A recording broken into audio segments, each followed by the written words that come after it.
Olá, graça, paz e alegria. A porção de hoje recomendada para a leitura da Bíblia em um ano no plano sequencial é 1 Reis do capítulo 16 ao capítulo 19. Mais uma vez fala de um rei que deixou de lado a vontade do Senhor e o profeta fala do fim da sua casa. Era uma forma realmente de garantir que não houvesse uma manutenção de uma dinastia, de uma sequência de governantes da mesma família. E então estabelecesse o poder a partir daquela família. Israel começa uma fase estranha nessa porção, com conspirações, escolhas de pessoas diferentes para o reinado, a nação está dividida, até que nós chegamos ao reinado de Acabe.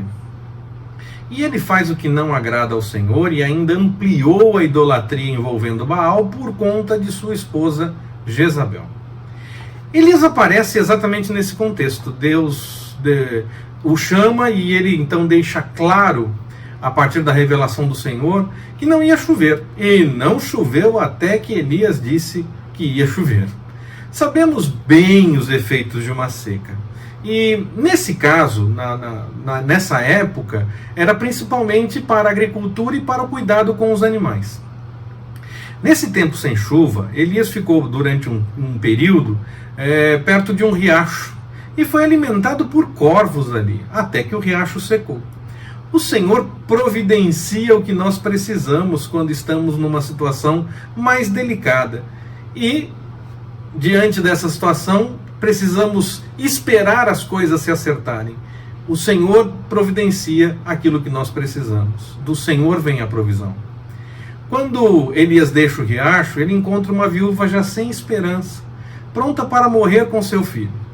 Elias declara a esperança do sustento para ela e para ele próprio e para quem mais pudesse precisar ali naquele momento, além do filho da viúva, e o milagre de fato acontece. Ela, em sua desesperança, confiou e fez o que Elias disse que era para fazer. E como era mesmo da parte do Senhor, o milagre se confirmou. No meio da fome, o Senhor preparou comida. Quando a situação é realmente complicada e nós não temos o que fazer, devemos confiar no Senhor.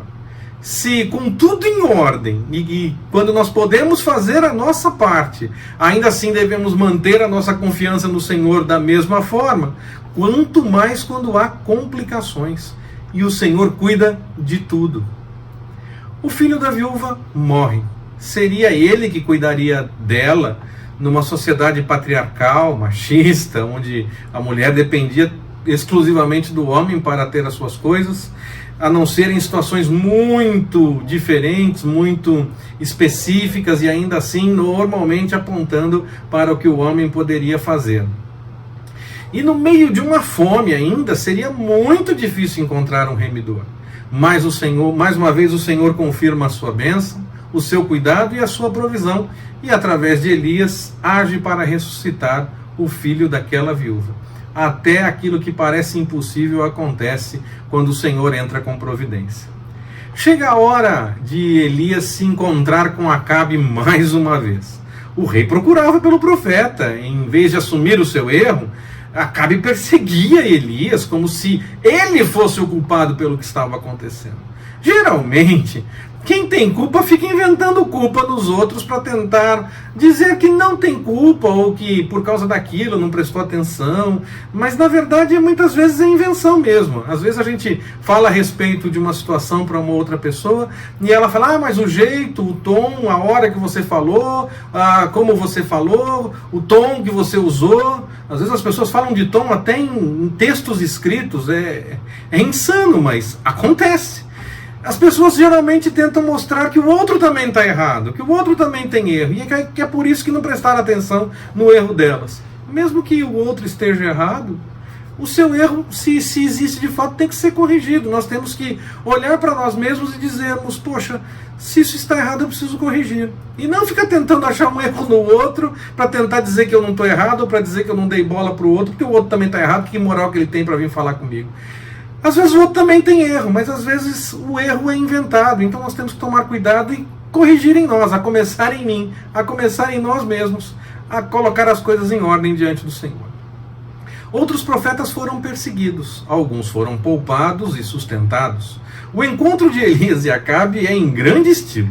Acabe fala como se Elias fosse o culpado, faz gracinha, fala como que colocando um apelido nele. Essa atitude de tentar mostrar a culpa no outro e esconder a sua própria culpa com apelidos, informações erradas, desencontradas, desvirtuadas ou até mesmo mentirosas, acontece e acontece muito. Temos que tomar cuidado com isso. O evento que muitos conhecem tem lugar neste momento. É o evento em que a oferta deveria ser queimada por um fogo enviado de forma sobrenatural por parte do Deus verdadeiro. É claro que nada deu certo para os profetas de Baal. Elias faz até ironia naquele momento, algo que muitas pessoas até acham errado caso nós adotemos, mas dependendo da situação, ela cabe sim, e cabe muito bem muitas vezes. Já quando chega a vez de Elias, quando não deu nada certo para os profetas de Baal, o Senhor manda fogo rapidamente e queima tudo. Mais uma vez o Senhor mostra a provisão, agora com fogo. Elias avisa então que a chuva está chegando. O moço que o acompanhava teve que voltar 7 vezes para o lugar de observação para ver uma pequena nuvem se formando. Quando o Senhor revela, pode parecer difícil, nem ter aparência de que vai se realizar, mas podemos confiar que o Senhor provê o que Ele mesmo revelou. E no caso do texto que nós estamos acompanhando na leitura de hoje, o Senhor trouxe a chuva. Jezabel se revolta e quer matar Elias, porque ele matou os profetas de Baal. Como o texto não revela nenhuma orientação do Senhor, Elias foge. E foge até chateado, porque mostrou a realidade, mostrou a verdade, e agora, mais uma vez, é perseguido. Algumas vezes, nós nos cansamos sim de mostrar a verdade quando as pessoas preferem continuar acreditando na mentira. Mas o Senhor entra com provisão em momentos assim. No caso de Elias, a provisão foi alimento, força e uma revelação. E fica claro, nesse momento do texto em que nós acompanhamos toda essa história de Elias, quando ele tenta fugir, e aí o Senhor o orienta para uma viagem longa, e aí continua todo o processo de revelação. No texto que nós lemos, você acompanha na leitura a história toda, é claro. E aí fica claro para a gente que o Senhor pode agir de muitas formas. E que nós temos que aprender a discernir onde realmente o Senhor está agindo. Na maioria das vezes as pessoas acham que o Senhor está agindo num lugar onde aparece muito. Mas se nós olharmos para os exemplos bíblicos, a maioria das vezes as pessoas acreditam até estar fazendo a vontade do Senhor, algumas vezes nem isso.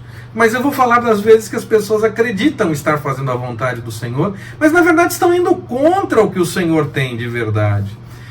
Às vezes estão até agindo para que a situação seja desenvolvida de uma forma que se complete um plano do Senhor. Sim, é fato.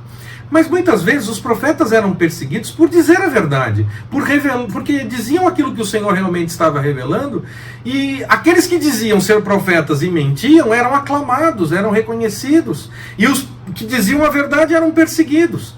Algumas vezes com as pessoas achando que realmente estavam fazendo a vontade do Senhor. Então nós temos que tomar cuidado, porque o Senhor pode agir sim, onde há um grande mover e pessoas estão se rendendo na grande maioria. Nós vamos ver textos bíblicos também nesse sentido, mas há momentos em que a maioria pensa estar fazendo certo, mas não está. Pensa estar buscando a vontade do Senhor, mas não está. E pensando estar buscando a vontade do Senhor, acaba perseguindo aquele que de fato está revelando a manifestação do Senhor. A provisão do Senhor, em sua manifestação, ela não segue o nosso padrão de observação. E por isso, nós carecemos sempre do Espírito Santo para entender onde realmente o Senhor está agindo.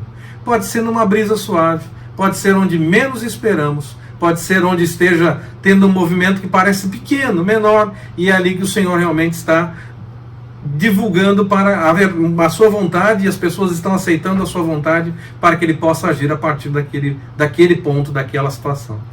O Senhor acalma o coração de Elias, que estava inquieto antes, e confirma que há outros que não seguiram pelo caminho da idolatria, e o chama para novas missões. A unção de 2 reis e a definição daquele que será o seu herdeiro na tarefa profética. De um Elias triste e cansado, vemos que a provisão do Senhor permitiu que ele estivesse mais uma vez pronto para fazer a obra do Senhor. Da mesma forma, nós podemos confiar em todos os momentos no Senhor, principalmente nesses momentos de maior abatimento, porque eles podem sim acontecer. Muitos tentam fazer parecer que não é assim. É assim, às vezes acontece sim, podemos sim nos abater, não é falta de fé ou qualquer coisa do tipo, é simplesmente uma chateação diante de uma situação que está acontecendo.